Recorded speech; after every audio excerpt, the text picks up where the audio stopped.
Bonjour à tous. Dans cette vidéo, nous allons parler de chaînes de caractères et notamment nous allons voir comment définir des chaînes de caractères en Python. Définir une chaîne de caractères en Python est très simple et pour ce faire, il vous suffit d'utiliser des guillemets simples ou des guillemets doubles et entre ces guillemets-là, vous pouvez mettre votre chaîne de caractères. En l'occurrence ici, nous avons défini la chaîne de caractères bonjour à tous avec des guillemets simples et des guillemets doubles. La chaîne de caractères est exactement la même dans les deux cas, mais on verra, il y a des cas d'utilisation où il est bien d'utiliser l'un ou l'autre.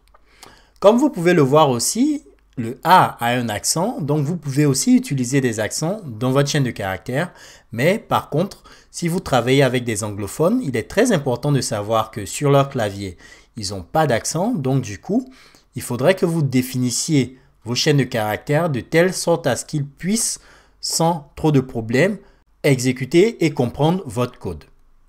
Cette manière de définir les chaînes de caractères avec des guillemets simples ou des guillemets doubles permet d'écrire des chaînes de caractères qui s'étendent sur une seule ligne.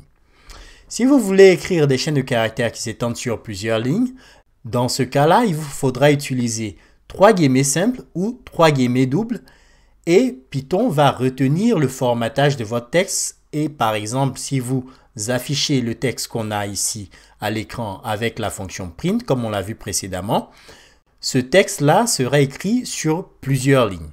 Cette manière de définir du texte est notamment utilisée lorsque vous documentez votre code, donc c'est ce qu'on appelle le docstring, et vous écrivez en fait la définition de vos fonctions. Donc, qu'est-ce que cette fonction elle fait, quels sont les arguments qu'elles ont, etc.